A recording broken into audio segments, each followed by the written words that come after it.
Can I get a volunteer to go to the office after class and pick up the printouts, please?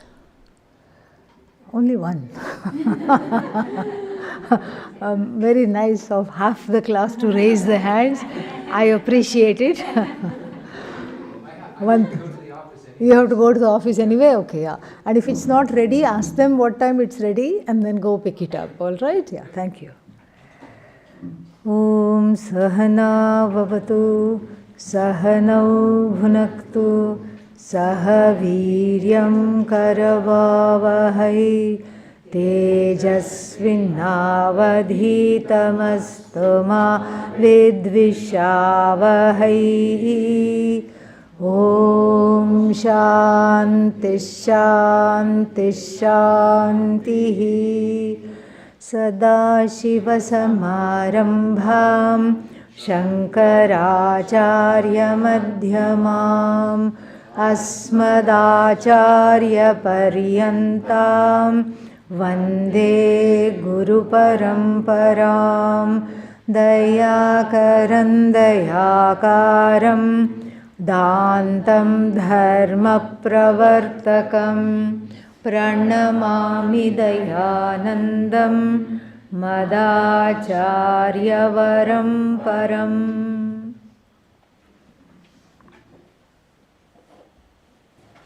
We are going to start a new text today. It is a Ashtakam. Ashtakam means what? Yeah, Ashtakam means that which has 8 verses. And this is something which is very common in the Shastra. What other Ashtakams we know? Gurvashtakam.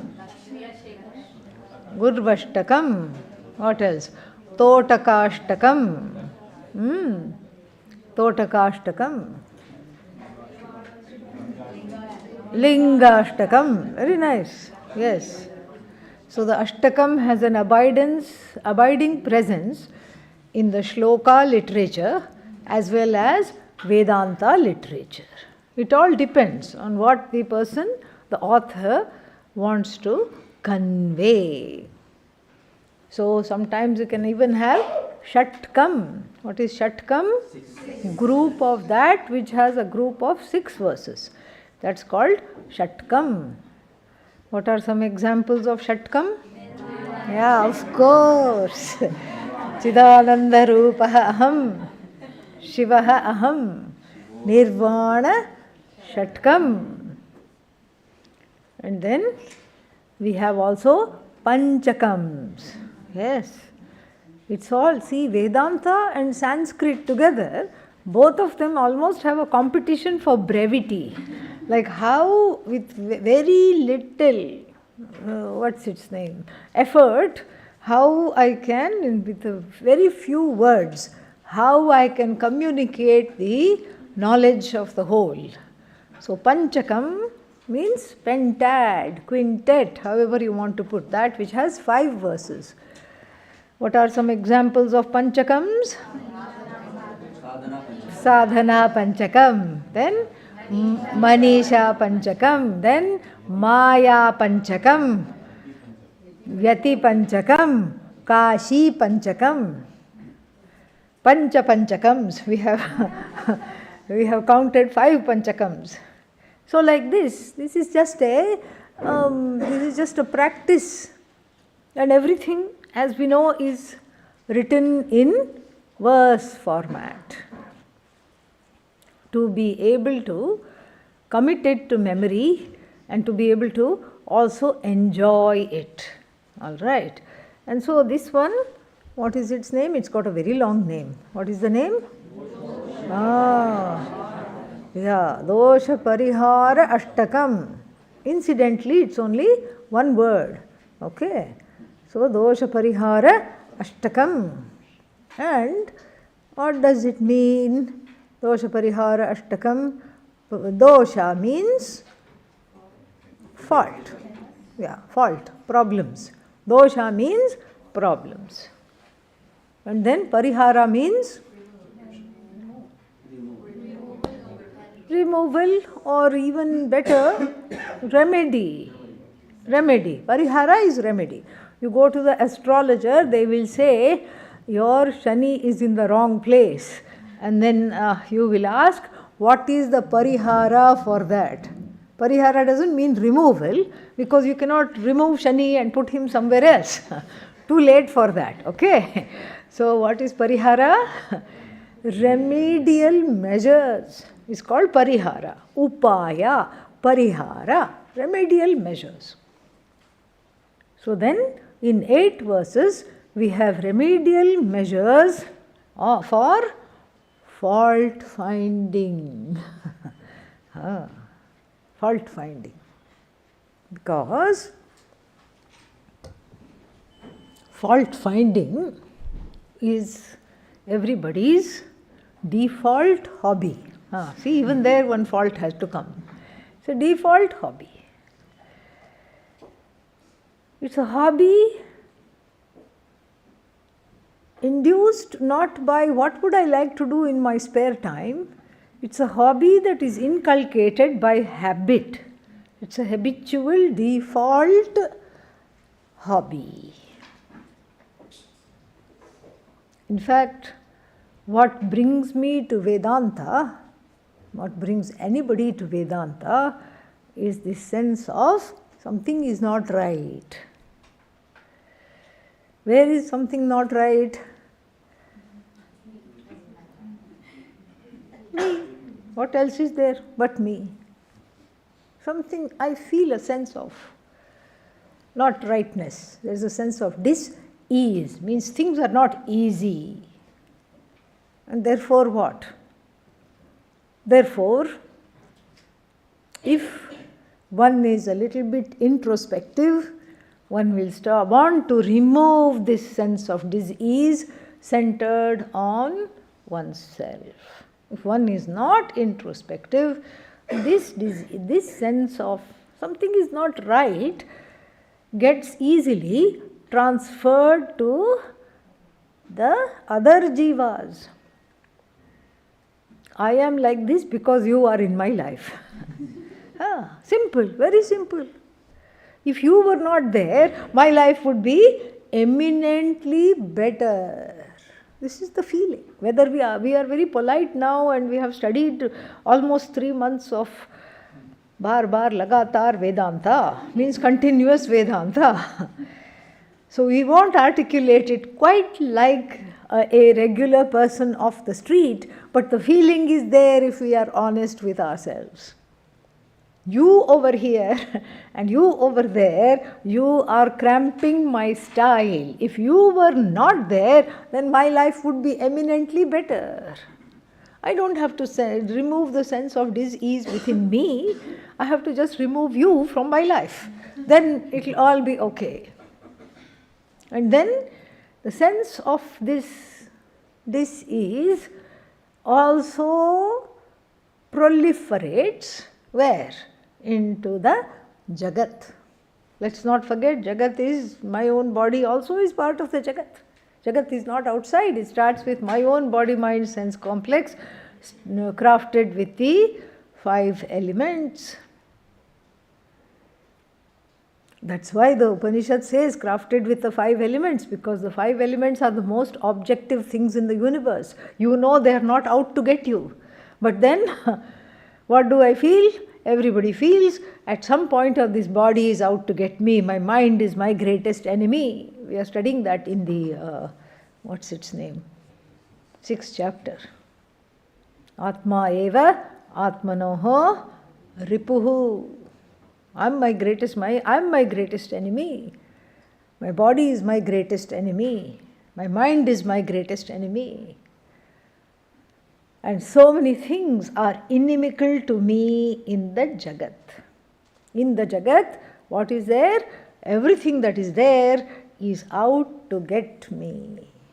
This is the feeling that brings one to Vedanta. And then of course, Ishvara is also all wrong. Why? Because why did he give me this kind of a body? Why did he give me this kind of a mind? Which is like a strainer not even a sieve. Sieve means certain things are on top. Strainer means everything goes through. So why is my mind like that? And the other person's mind full of sutras. My mind, nothing stays. You put it in, before it stays, it goes through somewhere. Who made this mind? Ishvara. So then the Ishvara also, and the Ishvara here is in the form of my own horror scope. The scope of horrors unleashed at birth. This is my horoscope. Shani, of course, is in the wrong place. Shani means Saturn.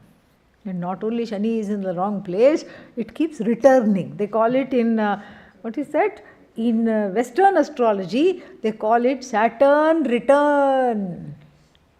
If it's already there, why does it have to keep returning? Nobody has an answer. They'll say, oh, your birth placement Saturn is different from transiting Saturns. So basically you have to deal with two Saturns. One itself is a big chore.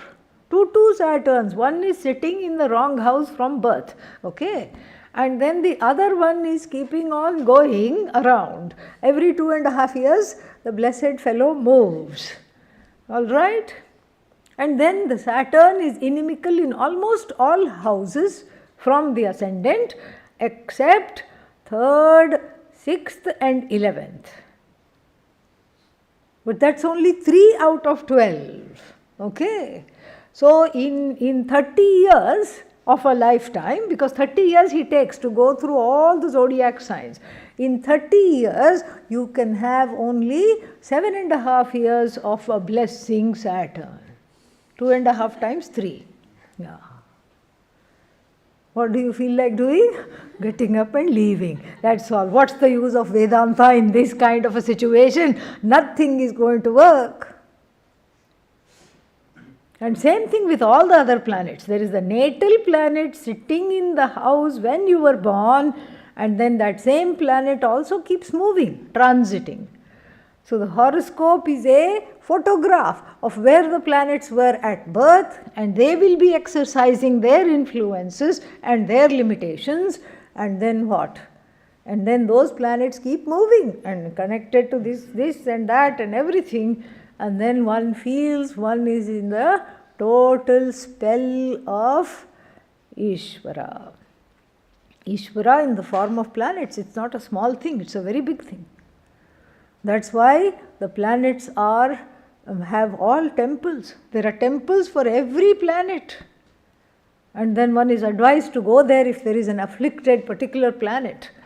It's amazing it is. There is a temple for every planet, there is a mantra for every planet, there is a color for every planet, there is an offering for every planet. It is, not an ordinary thing. But then what? Who is this person who is assailed by the planets? Me, Jiva.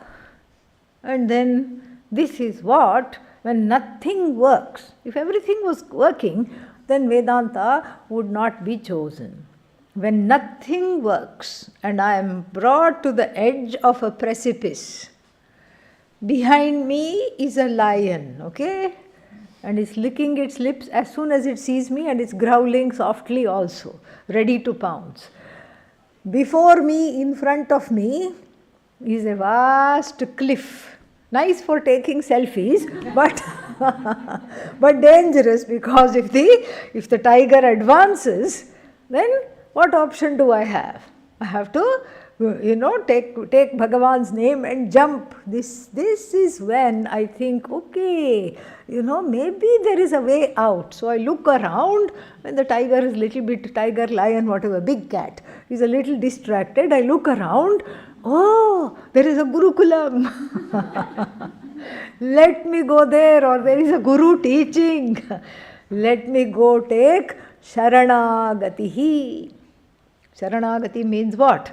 Refuge. Let me go take refuge. Only then Vedanta strikes, because Vedanta is not seen as a solution otherwise. There are reasons for this we will get into, because the the verses themselves will tell us this. Vedanta is not an option, it's the last option. And we see this repeatedly in the 3-month course applications. People are very honest and they will tell, why do you want to take this 3-month course? Nothing else is working. They'll be honest and tell that. I appreciate that. We appreciate that because nothing is working. There is no other solution other than this. There is no other shanti than this. There is no other way to do this. This is somehow understood. And then it brings the person to the teacher, to the Gurukula, to the Shastra. But far from the journey to Vedanta being a linear journey, it is not. 1 step forward, 10 steps backward. Yeah. There is a hesitation. Yes. And then it's like you put the big toe inside. What? Water. In the Ganga you go. Is it bathable temperature or not? How to check? Yeah, you take out 1 toe and then you put it inside. Eek! You take it back. Not today. Maybe I should come at noon. Then again you go. Before lunch you go. You put 1 toe in and take it out quickly. Like this. The initial Sharanagati to Vedanta really pays off because in its umbrella, when you run to the umbrella of Vedanta to escape the slings and arrows of outrageous fortune, to quote Hamlet, and then under the rubric of this wonderful Vedanta there is breathing space. And everybody is in the same position, correct? And everybody is not only tolerant but welcoming of one another. Finally, I have found somebody I could talk to. In my house, everybody thought I was borderline. Crazy. Nobody was my friend, nobody understood me, nobody did this, nobody did that. Here I have you and you and you and you. It's wonderful. Group hug, wonderful. 3-month course always starts with a group hug. Yes, wonderful. Because it is joyous to be together and have this understanding that there is no other solution. That understanding to share together is a very blessed situation. So nice. And then the course unfolds. 1 text finished, 2nd text finished, 3rd text about to start, like this. So many things are happening. And then what? As the texts unfold, then something else also unfolds from within. What is that?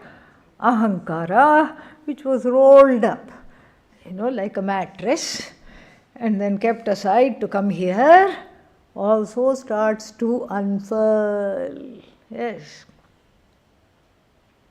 The Ahankara, the honeymoon period with Vedanta is over. That's why this text has been reserved at the end. The honeymoon Vedanta period is over. No more group hugs. Why? Because you're living with this person. Now you know. Oh my God, what was I thinking? You have a lot of problems. Really. And now I'm not and then you want to, what is that? You want to have some proof. I'm not the only one thinking you have a lot of problems. Ask anybody. They'll all tell you. They'll all tell you, we don't know why you were born. They will tell you like this. And so, there is a certain ease in the beginning. In the beginning, one feels like hugging everyone, starting with Gangadhareshwara, and then after that, that initial glow of Vedanta wears off because I have been unable to fully connect with my own glory. As I was about to connect with my own glory, the glow wore off. Why? Because the ahankara that was placated for some time, because there was the fulfillment of what I wanted. I wanted to be heard, loved, attended to, understood, and that all that happened. It was like a dream come true. And now what? Now I want something else. What do you want? Because now the ahankara wants something else. But what does it want? It wants to be free. Well, that's what I also want. You tell now the ahankara is split into two. One is a jignasu. That is the one that brought you to the ashram. That is the one that made you apply for the course. That is the one that has kept you here so long, even you felt like running away sometimes. It has kept you here. What is the other one? The other one is same old, same old. The one that is suspicious, the one that is complaining, the one that is always querulous. What is this? What is this? What is this? And the one that has no shraddha. The split is down in the middle. One is Deva, another is Asura. Really, that is really what the 8th chapter of the Chandogya Upanishad teaches us. Indra and Virochana approach Prajapati for the knowledge. Indra, king of all the gods, Devas. Gods means deities, forces in nature. There are not many gods. And then, who is Virochana? King of the Asuras.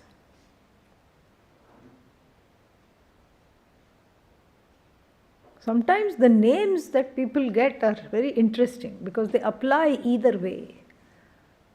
Rochana. Rochanam means shine, luster. Maybe his mom named him V plus Rochana, special shine. But what? Asuric tendencies. Therefore what? We have to change the derivation. Vigata Rochana Yasmat, from whom all the luster has departed because of bad behavior. And then both of them go to Prajapati. Very interesting. The Upanishad does not make this Virochana talk at all. He is like a shadow of Indra. Indra says, I have come, I want this knowledge. Virochana just keeps quiet. He just copies whatever Indra does. Indra does namaskar, he also does namaskar. And they go and stay in the ashram for 32 years without asking for this knowledge. Usually the student has to go to the teacher, correct? Here the teacher comes to the student and says, why are you here? And why have you been eating ashram food for 33 years? Almost without telling us why you are here. Then Indra says, I want this knowledge. Prajapati, to Prajapati, Virochana does not say anything. And the teaching does not begin until Virochana departs. Virochana gets half knowledge, goes away satisfied, thinking body is Atma. And then only after he goes away, then only Prajapati starts to teach Indra all the nuances of Brahma Vidya. So this ahankara is split. Here is where the real Dvaita is. One person is a jignasu, the kind of jignasu, one person within oneself, the one part of oneself is a jignasu, the kind that is talked about in the Mundaka Upanishad. The one who's not just the hair, but the head itself is on fire. When the head is on fire, that is not the time to go to GPS, unless you mean by GPS Guru Paduka Stotram. Okay, if you mean the regular GPS, let me see, I want to find a wonderful lake in which I can douse my head so that it's not on fire, and on the way maybe there is a Starbucks that I could just stop at and get some mocha, espresso, and then go and then put my head in the fire. Are you looking for an appropriate, tranquil body of water to douse the head, to douse the fire? Not at all. Even a small rain puddle will do. A ditch will do, a ditch filled with water, muddy water will do, a sludge will do, anything, because the urgency is so much. This is the Jignasu, the nature of the Jignasu described in the Mundaka Upanishad, which tells us, do not even study this Upanishad unless you have carried live coals on your newly shorn head and done a perambulation of the Guru and the ashram 3 times. To show the burning desire for knowledge. That desire is there. And then what? There is another fellow also at the same time who says, I'm seeing the transformative power of this knowledge. Don't want to go there. Want to resist. And the means of resistances are many. The easiest form of resistance, where you don't, what is that called? Rock the boat. Don't rock the boat, don't do this thing, is to go to sleep in class. Finished. That's the easiest form of resistance. I am there, I have come, and then this part of the ahankara that goes to sleep will tell the other ahankara, part of the ahankara, what will it tell? See, I listened to you, I brought you here. Now I am tired. I want to go to bed. So that is one form of resistance. Another form of resistance is what? Body I will bring to the class, and then what? The mind I will keep for myself. You can't have it. It's my mind. What are you going to do with it? The ahankara tells the shastra, tells the teacher, that you are not going to manipulate my mind. It's my thoughts, mine. Go away. Stay away. My body is here, enough. You see, you count all the, who has not come? All right. You count and see, I am here. I am sitting here, right? I am sitting here. What more do you want? And I'll nod. And then once in a while you'll make a joke. I'll laugh. I'll give you the satisfaction of laughing at your joke once in a while. What more do you want? I am here.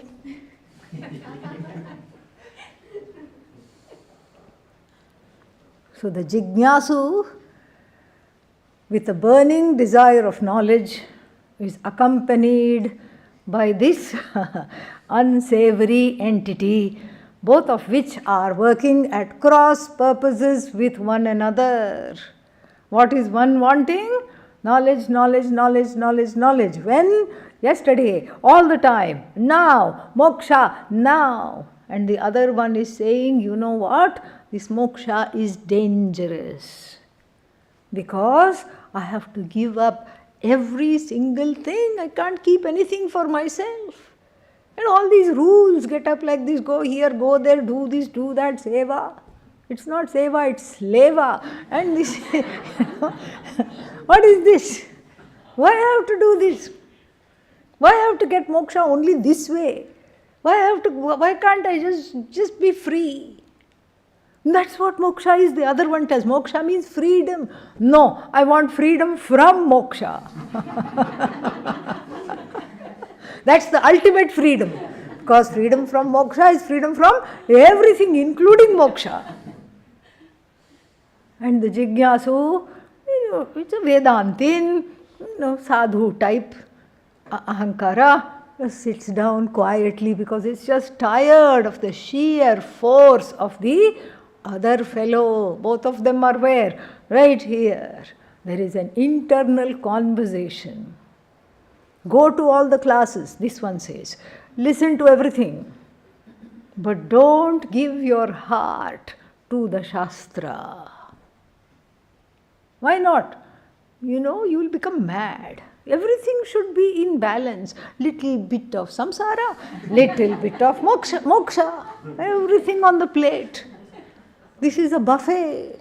I just take a little bit of samsara, 2 helpings, and nobody is looking, yes. And just a tiny bit of moksha. When they make Karela curry here, yeah, you know. Karela is bitter gourd. And then once you've had it, next time you approach it with respect, little bit. But how can moksha be Karela? How can you equate moksha with Karela? Trust me. Because this is, this is dangerous. That's why it is bitter. It's not easy. And in this 2.5 months, I have seen how not easy it is. And to have a lifetime of this, no thank you. I will attend the rest of the classes, no problem. I will be here. But I will try my best not to be transformed, says the other one. The first one says what? No, only so few days left, only 3 weeks left. Listen to everything, make the most of everything. Don't do this. After you go away from here, you can do whatever you want. Please don't sabotage yourself. What does the other one says? Shut up. Yeah. Listening to you only we came here. And that should be enough for you. I wasn't ready to come here. You dragged me here. You, the Jignasu Atma, dragged me here. And I was not interested in all this. You dragged me here, and then, therefore, we have made a very big compromise. I have given up so many things. All those things I want to do, I have to wait for one measly Wednesday every week. Rest of the time I have to be here. That itself is enough. My mind is mine. My heart is not to be given away to this knowledge, because let's be practical. Is Vedanta going to pay your bills? Huh? Is Vedanta going to pay your bills? No, shut up, sit down. And then after you come out of this, you are already kind of crazy. Here you don't know you are crazy because you are with all other crazy people. Yeah. Everybody is slightly off. So you look normal.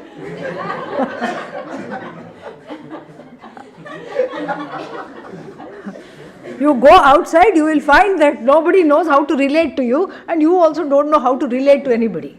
Who is going to give a job? You write on your resume, I have self-knowledge. Yeah. They will say, isko dur rakho. Don't hire this fellow. Yeah. Because we want somebody what? We want somebody who is a go-getter. This person is what? Loser. This person is a total loser. This person is not at all a go-getter. Then this is what? No, you are not going to do this because I am practical, says the other one. The ahankara that is practical is the ahankara that does not want to give itself up. It wants to retain pramatritvam. I am pramata, manta, karta, bhokta.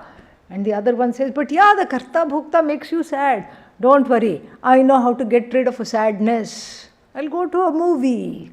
I'll go out for lunch or dinner. I have many, many ways. Don't worry, you will not be sad. You want happiness. No, your moksha is happiness. Don't worry, I know how to give you happiness. So therefore, I want to retain myself. I want to be in charge. Therefore, what should we do? Now the two are trying to get some compromise. The two parts of this ahankara are trying to get compromise. One of them says, what should we do? The other one says, well, let me think. Aha, okay. See, now, how did you lead your life? Even now, how do you lead your life? In compartments. Morning 5:30 to 7 is what? Puja zone. Puja zone, correct? That's where you are. And then what? 7 to 7:30, meditation. Om Namah Shivaya zone. Right? And then after that, what other is there? Then there is eating zone, drinking zone, working zone. All these zones are there. And then when you finish all these zones, it's time for me to zone out. That is my own time, free of zones. Let us also put Vedanta in a zone. Simple, very easy. Then you and I can be very happy together. We don't have to constantly fight. We are one, we were one before we came here. See, Vedanta doesn't suit us. It has split us into two. We were the greatest of friends. It has split us into two. And so therefore what? We'll put Vedanta in a zone. Then who will be in charge? Aham. Me. I'm the one in charge. Ahankara is in charge. In fact, Vedanta wants to put Ahankara in its zone. Ahankara will not allow to be taken over. I have places to go, people to see, things to do. Therefore, the Ahankara repeatedly makes the wrong choices, even while actively pursuing Vedanta, makes the wrong choices to keep the heart closed, to not respond to the Shastra. This is a very sad thing. If I am unable to respond to the Shastra, what does the Shastra want? Hitam, my hitam. The Shastra is not for the sake of the Shastra. It is for who? Me. It is for me. But the Vedanta is not responded to because the Ahankara is in the fear of decimation. And once the Ahankara is afraid that it will be decimated, it will think of every trick in the world to stay alive, to stay in control. It's like that person who was the king of a small town somewhere called Raipur. He was woken up and said, "Great good news, Maharaj." What? Now you are the king of the whole of India. And instead of getting happy, he got afraid. What? Yes, you are the king of whole of India. Clap, clap, clap. And people are pouring water on him, anointing him, putting flower petals on him. And he is just afraid. I have a question, he asked the minister. Does that include Raipur? This is how the Ahankara is. The whole world is at your feet. In fact, the Jagat is your creation, your projection. Yeah, but does it include me? This body, this small little mind, these small things that I call mine? Mine, you can't have it. Does this include me? If the whole Jagat is yours, does it include this measly little thing? Of course, but the Ahankara is unable to see it, not terribly bright, Unable to see it.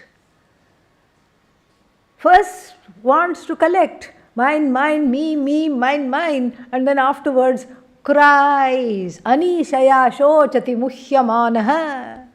Deluded by this finitude, wanting the infinite, cries all the time. And what does it really want? What does this complaining part of the Ahankara, what does it want? It wants to be perfect. What does the Shastra tell? You are already perfect. It cannot listen to that. It wants to be perfect while being in charge. And if I want to be perfect, without allowing the knowledge that tells me that I am already acceptable as I am, that means what? The only avenue for gaining this perfection is through criticizing everything else and everybody else. When? All the time.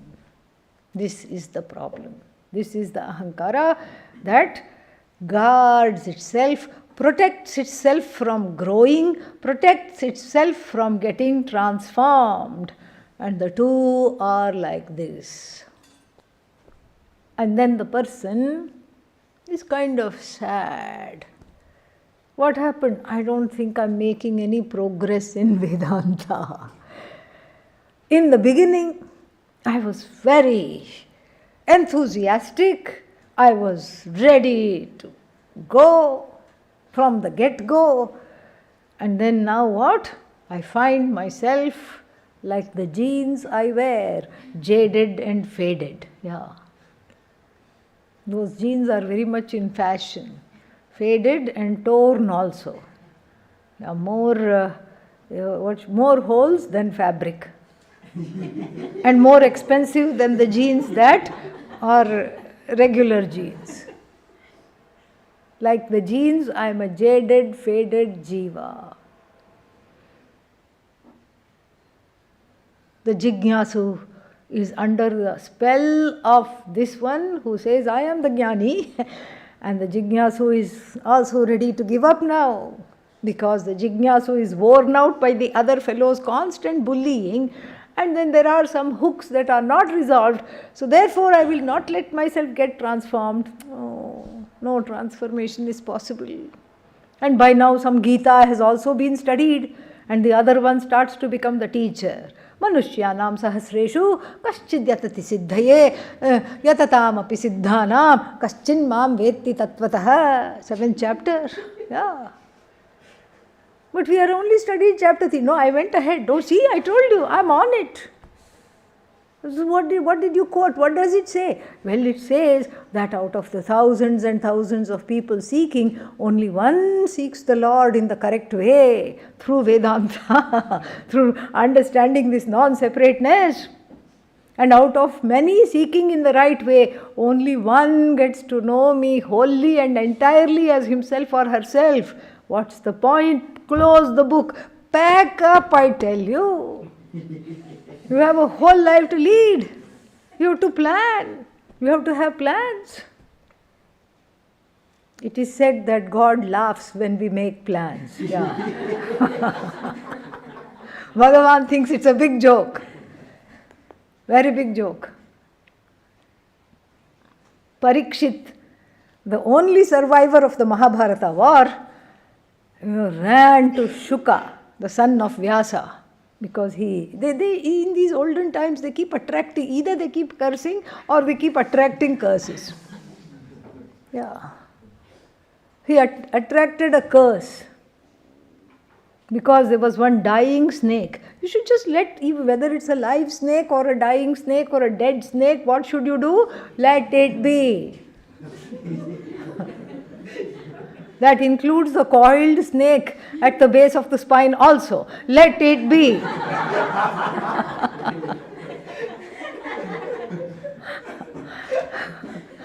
Let it be. Don't mess with it, okay? But no. These kings were bored and needed this thing. So he took the dying snake and garlanded a meditating monk. And then the snake gave him a curse before it died. What did it say? You will also die in 1 week. 1 week you will be dead. Parikshit is frightened, OMG, rushes to Shuka and then says, you have to help me. Why? Because I'm dying in a week. Shuka throws his head back and laughs. See, you are laughing. I'm saying I'm dying in a week. Why are you laughing? I'm laughing because at least you know you have a week. I don't even know that I have that. So if you want to give God a hearty laugh, what should we do? Make plans. How many plans? Lots of them. This is the active ahankara, that is wanting to be perfect, wanting to be in charge, wanting to ward off everybody by having this holier than thou attitude. And this ahankara unfortunately has also learnt some Vedanta and says, I am the best Vedantin, you are Vedant out. Yes, I am the one. Yes, and this is how I should walk because I know. And you haven't done, you lowly mortals have not even done a 1 week course. I have done 3-month course and the holiness is exuding out of me. Yes. This is how I walk, this is how I talk, this is how I am. I have studied the Jnani Lakshana in the chapter 2, verse 55 onwards. I have studied the Jnani Lakshana. And this is how I compose myself. You have to ask this ahankara, have you studied chapter 3? Yes. The one who remains keeping the sense organs quiet while not being inwardly quiet, and the one who pretends is what? Mithyacharah saha uchyate. Manasa smaran, thinking of all kinds of things, and then pretending to be very, very present, very, very holy. This is one of the dangers of, not of Vedanta, okay? We have to be careful here. This is one of the dangers of this split ahankara, this jaded ahankara. The ahankara which has split into two, one has Shraddha for the Shastra, the Gurukula, the Guru, etc. The other one is what? Does not have that. So the other part of it is restless, looking around for quick fix solutions. This also is addressed by the Bhagavad Gita. What happens when one is wanting quick fix solutions? One falls into wrong sycophants, in the hands of sycophants, self-made god men and god women, who says, "Ajao, come, wonderful, come please. I will give you moksha. Right now I'll give you moksha." How? Give me all your money and then you have moksha from your money. In the same way, I can give you vairagya also. Give me all your savings. And then what do you have? Vairagya. And I'll teach you some meditation. And then you do some seva.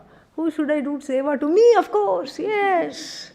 Sab theek ho jayega. You don't have to change anything. And these sycophants, what will they do? They will placate this part of the ahankara that wants to be placated. And what does the Vedanta do? What does Vedanta do? Try to bring this ahankara down to the floor in Sashtanga Namaskara. That is what the Shastra tries to do. And what does this person try to do? This person is confused which way to go, what to do. And there is the first danger is not really getting this and being untouched by this knowledge, which is a very, very sad thing to happen. And then the second danger is falling in the hands of wrong people. Yamimam pushpitam vacham pravadanti avipaschitah. They are not vipaschit, they are avipaschit, not knowers. They will placate your ahankara. Why? Because they want you there. That's all. You are just one more number. So they will give flowery talk. Pushpitam vacham vadanti.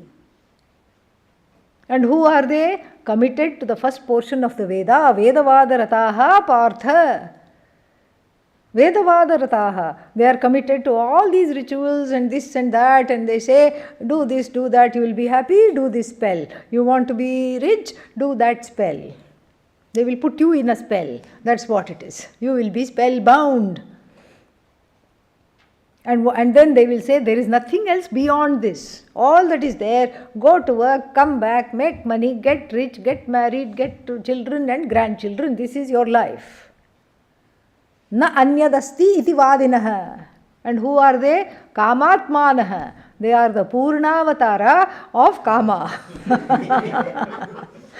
Means complete embodiment. See, Rama and Krishna, they are seen as Purnavatara, many job avatars.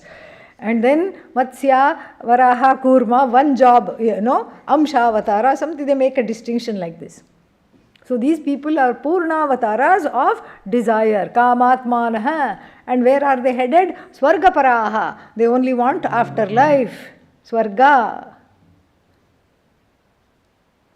And then, why do they want this? And then what do they want when they are here? Bhoga and Aishwarya. What is Bhoga? Nice things they want. Things in the world. What kind of things? Finite things. They are in search of the finite. And the ahankara in oneself, that is also in search of the finite, goes after these kinds of quick fix solutions. And then bhoga, and then Aishwarya, power, overlordship is called Aishwarya. Bhoga and Aishwarya, that's what they want. Bhogaishwarya prasaktanam taya apahrita chetasam vyavasayatmika buddhihi samadhau na vidhiyate. So prasakta means what? Completely dipped into it, completely connected to it, completely dipped into bhoga and Aishwarya. And then what happens to them? They get kidnapped by bhoga and Aishwarya, the two desires that are there on the top of everybody's list, secretly or covertly, covertly or overtly, secretly or overtly. And what is that? I want power. I want people to listen to me. I want a sphere of influence. And then what is the other one? Aishwarya, power, bhoga. I want to have a good time. By what? By worldly things. To keep on going after worldly things, I want to have a great, grand old time. But then for such people, Vedanta is very, very far away. So now what is the solution? Very difficult, because there is really doesn't look like there is any solution. Because this ahankara is bullying the jignasu part of the ahankara. There is a split, and this split is the one that needs to be healed. And so what does the first ahankara, the one that is the one that is wanting to bully, what does it say? There are some options, we have to take the options. What should we do? Fire the guru. Get another guru that agrees with me. Option 1. Option 2, fire the Shastra. There will be many other Shastras that tell me interesting things, like how to make gold out of lead, alchemy Shastra. Let's go over there. Or fire Vedanta, option C. No more Vedanta. Down with Vedanta. And this way, there is the danger of not feeling like one is making progress, one is at an impasse. With these, when these two factions fight within, most of the time one doesn't know because one has suppressed them completely. One sometimes knows through one's actions, through one's speech, through one's behavior, and sometimes it is mirrored by somebody else. Somebody else tells you that, oh, looks like you are in two minds. Me, no, I'm dedicated to Vedanta, but looks like you are in two minds. Oh, okay. And of course, if the strong samskara of what? Of Vedanta, of non-Vedanta prevails, then no, there is no problem, go away, we'll tell the person. So this relentless search of perfectionism, which has made the ahankara jaded, and the split in the person is something that every Upanishad addresses, and that has to be taken seriously. You can call it the adult and the inner child. There are many lingos to go with it. And you can approach it through a lot of inner child work, parenting the inner child. All this we have been talking about. Or you can say that this is a tendency to which I don't want to water these seeds of this tendency. I want to protect that desire for knowledge from the winds of these tendencies. The search for perfectionism makes one literally mad, because this seen in this way, nothing will become perfect. Nothing is perfect, because the search for perfectionism is attempted through the searchlights, the spotlights of raga and dvesha. And when raga and dvesha spot whatever it finds, it will not like it. It will not like it. it will find fault. And then, so therefore, this fault finding is a very grave danger to oneself, one's quest for moksha. And so therefore, we have this wonderful octet called Doshapariharashtakam, an octet for which is an antidote for finding fault. Written about 400 years ago in the 18th century, and late 17th, early 18th century, and then the name of this author is Sridhara Venkatesha Shastri, affectionately known by his students, a great Vedantin, affectionately known by his students as Ayyaval. Originally from Mysore state, now it is called Karnataka.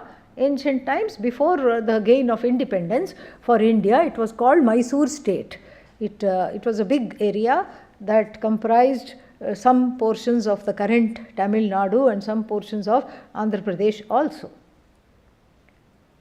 And the father of this Ayyaval was the Diwan of the Maharaja of Mysore. How do you translate Diwan? Like a confidant, like a minister who is a confidant, who takes care of so many things, finances, so many things, not an accountant but makes general decisions, and an advisor to the king. He was the Diwan. And this baby Sridhara grew up in the palace, going from room to room happily, but most of the time the child had a very saintly disposition and was always found in the temple or in some puja room all the time. It was assumed that after the father retired from this Diwan position, this boy would take over, because that's how it used to be. But then he had no interest in that. The day it was decided that the father was too old to function is the day he ran away from there. A habit that would dog him the entirety of his life. Wherever he was, he found that people got too fond of me and too fond of him, and therefore he would pick up and run from there. Usually when we find that we are very popular and everybody loves us, what will we do? We will build a house there and continue to stay there, because everybody loves me. I am comfortable. Everybody is giving me presents every day. But he was not like that. If more than two people became fond of him, and he was a very attractive, charismatic character and a jnani, and so therefore everybody is helplessly, hopelessly attracted to him. So every little while, what would he do? He would run away. So he ran away from Mysuru, went to Trichy. He thought, okay, nobody knows me here. Anonymity at last. It did not last. This anonymity did not last. What happened? Because this anonymity cannot go the desire for anonymity cannot go hand in hand with total compassion which he had. So because of the compassion, he began to be very well known. He is coming back from the river and he sees these parents completely distraught at the death of their only child. Young child has died, and he is overcome with compassion. He is carrying some water in the river, sprinkles it on the child. The child comes back to life. Oops, have to move from Trichy again. Instantly became famous. Everybody is coming. Miracle. There is nothing like a miracle to make one popular. And then he didn't want to be popular. Out of compassion, he just didn't even think. He just had some water sprinkled and didn't even wait to see if the boy was revived. Went on his way. But then the boy was revived. The child came back to life. And then everybody just caught hold of him and then Trichy was continued to be a very unsafe place for him, because everybody is at his door. Everybody says, give me this, give me that, do help me with this, help me that, teach me to meditate, teach me to pray, teach me to do this, teach me to do that. And then nothing was possible. So he left, and then the next place he went to was near Tanjavur, a place which is difficult to pronounce, but it's nice to learn how to pronounce it. Tiruvadai Maradur. Yeah, where our Pujya Swamiji resurrected the chariot festival after a gap of almost 80 years of it becoming defunct. So he went there and he sat there for some time. There also his compassion caused a lot of controversy. Oh no, what did he do now? We will find out in the next class. Om Purnamadav Purnamidam Purnat Purnamudachyate Purnasya Purnamadaya Purnamevavashishyate. Om Shanti Shanti Shanti. Harihi Om Shri Gurubhyo Namaha. Harihi Om.